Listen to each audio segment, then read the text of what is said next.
Have you ever heard somebody talking about someone else in a derogatory way? And maybe they even called a female friend a Jezebel? Well, the Jezebel story starts right here, and that's what we're going to learn about today.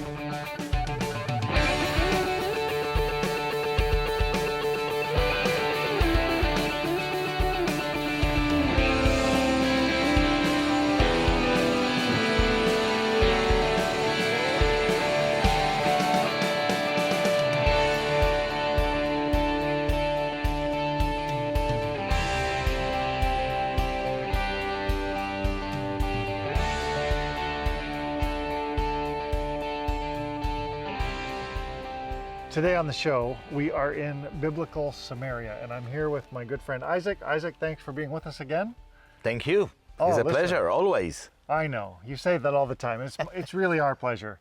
And it's so great to have you. So good that you're bringing us to these places.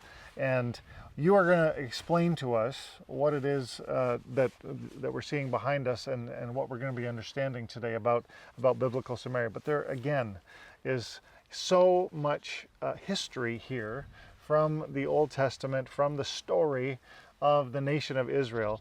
And so tell us exactly where we are and what the significance of this is. Absolutely. So right now we are at the main entrance to the ancient biblical city of Samaria, that for 157 years was the one and only capital city of the kingdom of Israel. Now, the first Israelite king who ever built this city was King Omri, the father of Ahab. The Bible tells us that in 879 BC, King Omri decided to build a new capital city to his kingdom. So the Bible says that the king came here. He bought this hill from a man called Shemer, where on top of the hill he built his new capital city and named the city Shomron, after Shemer, the owner of the land. Right. By the way, Shomron in English is Samaria. Samaria, got it. Since then, they decided to name all the area around the city after the city. So the name that was given to the region was also Samaria. Okay. Wow. Now, Omri was king of Israel. He was the parent of another famous king, and when we look at the architecture behind us here, we're seeing a few different time periods. Explain that to me. Exactly. Omri, he was the father of Ahab. Remember that Omri was the first one to build his palace right on top of the hill, and around the palace he built a wall for security. Right. 6 years later, Omri died and was buried in Samaria. And then his son Ahab became to be the next new king. Ahab reigned from the palace built by his father on top of the hill of the city of Samaria. He improved the palace and improved the wall that his father built around the palace. Okay. So probably that's so old that we would never be able to see any evidence of that. Is that can we see any of that here? Of course we can see. My very dear friend Jeff. Okay. Let's focus on this wall. Lower part of the wall is originally from the time of King Omri. Down in here. Down in here. Upper part of the wall is originally from the time of King Ahab. Wow. So Omri was the first one to build this wall around the palace. Ahab improved it. So lower part is Omri, upper part is Ahab. And how many years old is this again? From 879 BC. So you can make the mathematical calculations. 2,800, almost 3,000 years. Almost 3,000 years old. Wow. And again, for 157 years, this city was the capital city of Israel. Yeah. Remember, later on, the Bible tells us the story about Ahab and Jezebel with poor Naboth's vineyard, further to the north, city of Jezreel. And then the prophecy of Elijah to Ahab, have you not murdered a man and seized his property? And later on, we see the fulfillment of the prophecy when Ahab got killed during the time of the war against the Aramites while he was bleeding. Right. End of the day, king died, they buried him in Samaria. And then when the drivers of the chariots went to the pool of Samaria, that was further downhill, to wash the chariot, the dogs came and licked his blood. So we can see the fulfillment. Which was exactly what the prophet said would happen. Exactly. Amazing. Exactly. Yeah, it's one of those incredible stories. And from the Bible. Jezebel also came to a untimely end as well. Yes. But yes. you'll talk maybe a little bit more about her later. Yes, when we get up to the palace. Okay, shall we go? Please follow me. This is the way to the top of the hill to see the palace. Coming up, Jeff and Isaac explore the ruins of the palace of King Ahab and Jezebel. Jerusalem, the holy city, is the focus of much of the world's attention. And Psalm 122 tells us to pray for the peace of Jerusalem. Yet do we really know why, or even how? Why does God want us to specifically pray for the peace of this ancient city? And how do you pray for a city that for most of us seems so foreign and so far away? Praying for the Peace of Jerusalem, the new book by Jeff Feuders, now reveals God's purpose for the holy city and all of Israel, and why He wants every believer to pray for His holy land. Now more than ever, the people of Israel need our prayers and support. And when you order your copy of the book Praying for the Peace of Jerusalem with a gift of just $10 or more plus shipping and handling, you are also helping these precious people in a very real way. Call the number on your screen now or go online to firstcenturyfoundations.com and order Praying for the Peace of Jerusalem and begin to pray for Israel with understanding and purpose.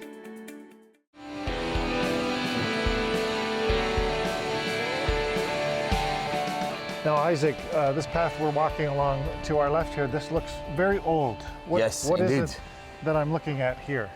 Over here, we can see the remains of the palace of the kings of Israel. The first king, King Omri and Ahab? So the first king who built this palace was Omri. Wow. His son Ahab continued to improve this palace. Right. And remember, after Ahab, all other kings of Israel, until 732 BC, all of them lived and reigned from this palace. So we are talking about the one and only palace of all the kings of Israel for 157 years, from Omri until the time of Assyrians' occupation. Now, what do we see here? My very dear friend Jeff. Down at the bottom, you can see the bedrock. So you see that the lower part of the palace was carved into the bedrock. Right. Upper part, we can see the remains of the surrounding walls. You can see the remains of an inner courtyard, guest rooms, living rooms, warehouses, and more. Now, what is so amazing? When we read the Bible tells us that many of the prophets, like Amos, for example, they complained bitterly about the corruption of the kings of Israel. Right. Now, during the time of the excavations in this area that you see here, archaeologists discovered the remains of ivory furnitures. They found the remains of ivory statues and even jewelries made out of ivory. Mind you, ivory, even in the time of the Bible, cost fortune. And it wasn't local to this area. It was not local to this area. No. It's all important. So now we can really understand what the prophets spoke about. You see the corruption. Instead to invest the money in order to improve the life of the people of Israel, these corrupted kings decided to channel the money to their pockets in order to afford super expensive ivory furniture. So what you're saying is, not much has really changed. Exactly. Exactly. Sadly. Exactly. Sadly. Sadly. And I highly recommend read what Amos wrote about the kings of Israel. You know, one of the most fascinating things in archaeology, that not only that archaeology proves that the Bible is always right, always archaeology helps us to understand much better the Bible. Right. Now, from here, let's continue to the other side to see the facade and the main entrance of the palace. Okay. Please follow me. Well, Dear friend Jeff, let's take a look over here. Over here, we can see the front. We can see the facade and the main entrance to the palace. Okay. This is where was the one and the only gate that led in and out. Now, during the time of Ahab, he married not a nice lady by the name of Jezebel. He didn't make the best marriage choice, did he? Not at all. Not really. Now, the Bible tells us about this Jezebel. She was the daughter of the king of Sidon. Right. And when Ahab married her, she came to live here with her husband in this palace. Yeah. So this is where they lived for 22 years. Now, this Jezebel, she was bad. The Bible tells us that bad. when she married Ahab and came to live here, she brought with her the problem of paganism to this country. Mm-hmm. She was the one who brought here the problem of these false prophets of Baal and Asherah. Yeah. Remember that in the mythology of those days, Baal, he was the god of the sky, the god of the wind, the clouds and the rain, and Asherah, she was the goddess of the fertility. Now, guess what? What? Not only that she brought this problem to this country, she put very heavy pressure on her husband, so eventually her husband gave up, and see what he did. If you take a look over here, we can see something amazing. Over here, you can see the ruins of a temple built by Ahab to these false prophets of Baal and Asherah. Okay. And a little bit to the left, you can see the altar built by Ahab for these false prophets of Baal and Asherah. So all of this because his wife put very heavy pressure on him. Now I have a question. Yes, sir. Which direction does this temple face? This temple faces to the east. Aha. Paganism. Now, something funny. The name of that woman in English is Jezebel. How do we say Jezebel in Hebrew? Izebel. Izebel, in translation to English, means pile of garbage. Now, Ahab is the worst king of Israel ever. How dare he build a temple, an altar Right. to this paganism, false prophets of Baal and Asherah, in front of the entrance to the palace. Yeah. Now you understand how and why it was so easy to deceive the people of Israel. Mm-hmm. Remember, people of Israel were ignorant shepherds and farmers. Now, as a shepherd or as a farmer, we need so badly the sky to give us lots of rain. We need the soil to be good soil, to give us good grain. Now, when the Israelites came to their capital city, when they came to see the palace of their king, this is what they saw. They saw a temple, they saw altar, they saw burnt offerings to Baal and Asherah. What do you want from them? Now we understand how easy it was to deceive them and to make them to turn their back on the one and only God, God of Israel, and to follow paganism. Yes. Now, who was the prophet in Israel back in those days? Elijah. Elijah, yeah. And Elijah, he spoke against this phenomena. And at the end, in order to put an end to this problem, we all remember very well what he did on Mount Carmel when he performed that test against prophets of Baal and Asherah to put an end to what we can see here. Now how far from here is Mount Carmel? About 20 miles. About 20 miles. About 20 miles northwest from here. Right. From geographical point of view, Mount Carmel is a mountain range. Yes. It is simply the continuation of the range of the mountains of Samaria. Samaria.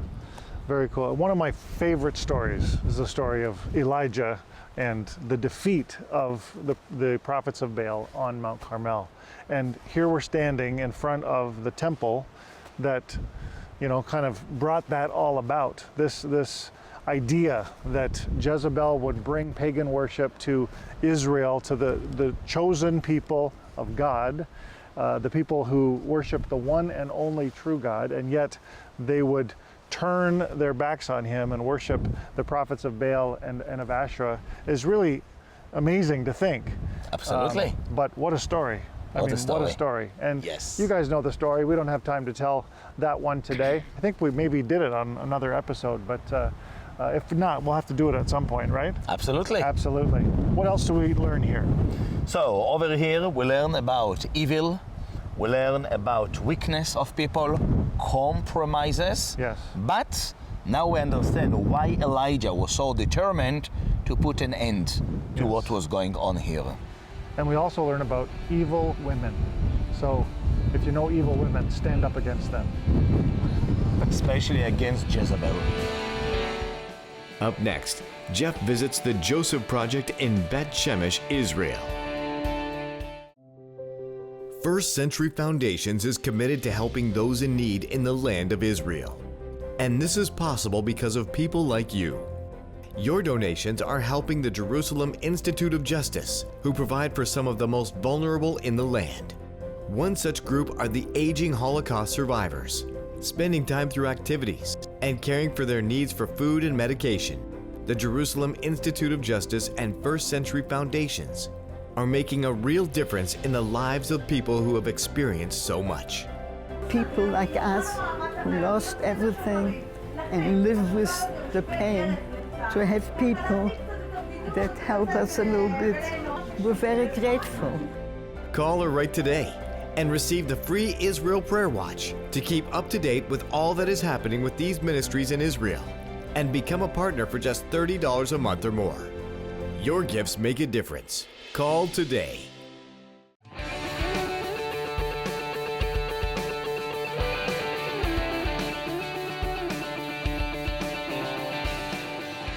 We are here today in beautiful Beit Shemesh. It's a gorgeous sunny day, and I'm with Jim Shutz, the Executive Director of the Joseph Project. Jim, welcome to the show. Yeah, thank you. It's great Welcome to be here. And we're happy to have you here as well.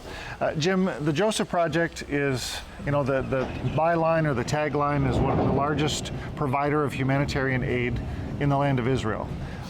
Talk to us a little bit about the kind of work that you are able to do with the donations that come in.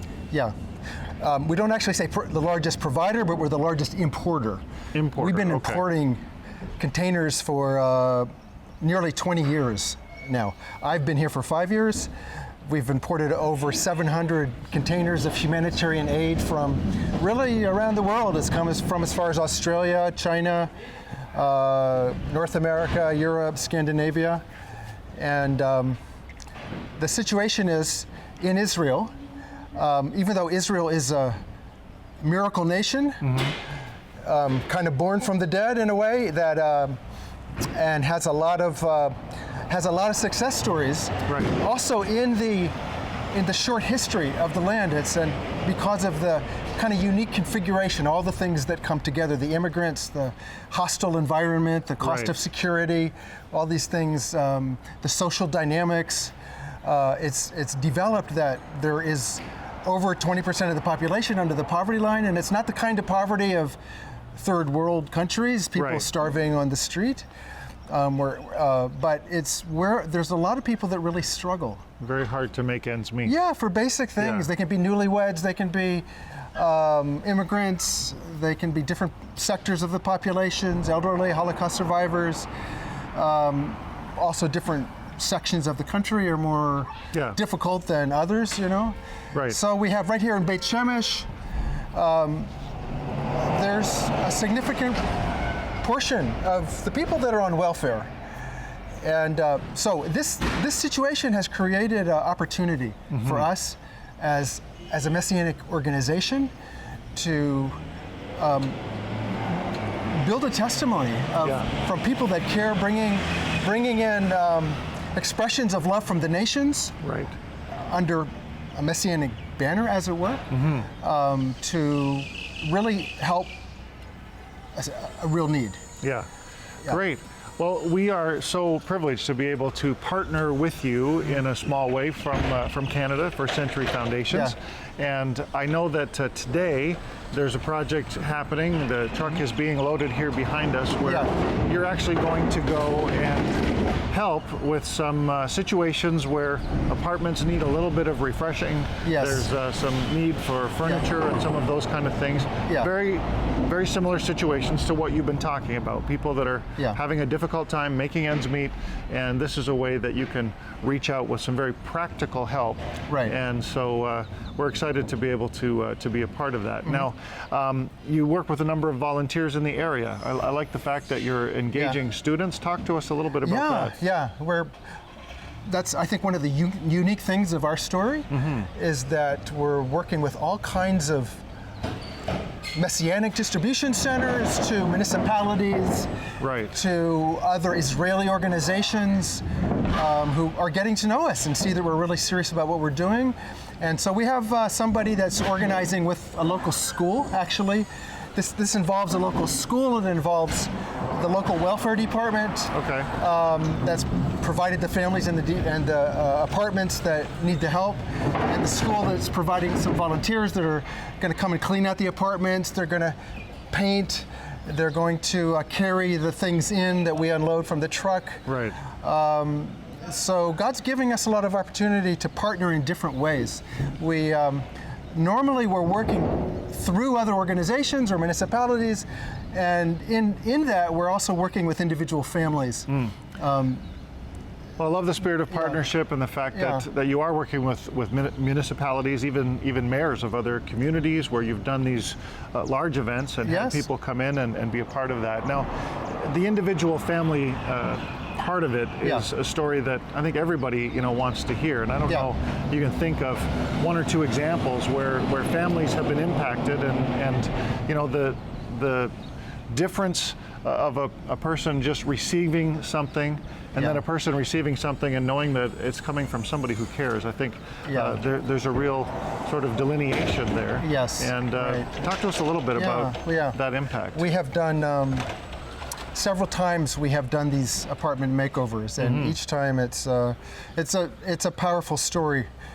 There was one family where the father had died, and there were, I think, 4 or 5 pretty much grown children, but young adults, and they were kind of left on their own. And when we came in with a team of volunteers, in this case, they weren't local volunteers. Okay. There were volunteers Christians that came from the nations that did the work, and the family was just, they were really needy. They were very needy, and they were so touched that somebody cared enough for them, because they were also in their, it wasn't so long ago that the father died, and they were right. So they were still almost mourning about it, and so just that kind of touching at the time of need. Yeah. I love the story of transformation.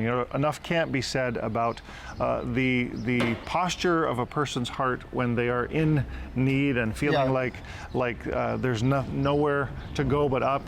And when someone steps in to help and extends a hand of compassion, it really does mean a lot. And those are the kinds of connections that we want to help people make at home. Be able to understand that you're not just donating to move a box or to move a sofa or to provide some diapers. You're really extending the hand of love and compassion to people here in the land of Israel who really, really need it, and whose lives will be changed. I love that. And so, I think often we are looking for practical ways to be able to engage in what God has called us to in terms of praying for the peace of Jerusalem and blessing the nation of Israel. And sometimes we wonder, how practically can I do that? Well, this is one way that can happen. If you engage with us as we engage with the Joseph Project and many other ministries here around the land of Israel, I believe that you are truly engaging in what God's plan and God's will is for the Jewish people and for ethnic Israel. And so thank you, Jim, for being with us on the show today. And thank you for tuning in. Don't go away. We'll be right back.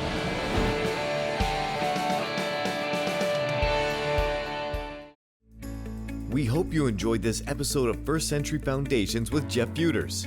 This season is packed with amazing visits with people and places rarely shown on television. And now, for the first time, First Century Foundations is releasing extended cuts from the series with previously unseen footage. In this first DVD of extended cuts, you can now see Jeff's entire visit with Dr. Garth Gilmore to the ancient site of Tel Hazor. This incredible sight sheds new light on the conquests of the Israelites as they entered the Promised Land under Joshua. You will also see the full edit of Jeff and desert tour guide Arthur Dumash as they explore the Negev desert and the abundant plant life that helps to further illustrate the biblical account of the Israelites and just how amazing God is. Call or write today to order your copy of this first Extended Cuts DVD for a gift of $20 or more plus shipping and handling. And be sure to keep watching First Century Foundations.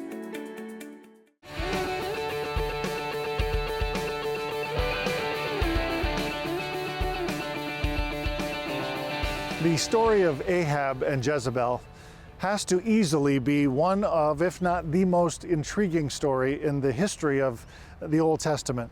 I mean, it was Ahab and Jezebel who really brought idol worship to the forefront and steered the children of Israel away from the worship of the one true God.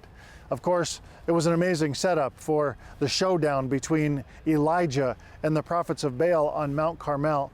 But understand that Ahab and Jezebel put at the very entrance to that amazing palace that we saw, the ruins that we saw together today, they put right at the entrance this temple to the gods of Baal and to Asherah.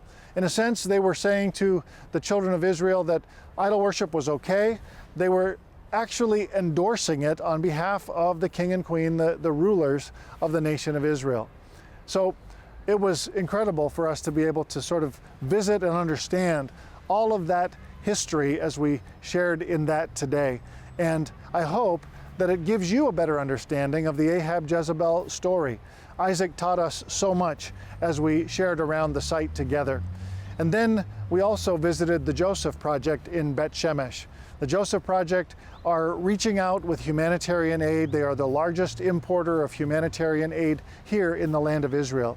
And they do all of this through the love of Yeshua. They are openly messianic. They are reaching out to municipalities and to those in need all around the country. Today, the project was in nearby Beit Shemesh, where they were doing an apartment makeover and delivering some furniture, but also taking time to paint and refresh this apartment so that the occupants could really have a place that was nice for them to live, even though they would not have normally been able to afford that. I love that we can help with this very practical kind of ministry and outreach here in the land of Israel. And if you're interested in helping to finance those kinds of things, then we want to encourage you to continue to pray for and send in your donations so that we can help ministries like the Joseph Project and Israel Relief Aid and so many others around the country to be able to reach out with humanitarian aid here in this land. God bless you for all that you do for the land of Israel. Thanks for tuning in and watching today, and we'll see you next time on First Century Foundations.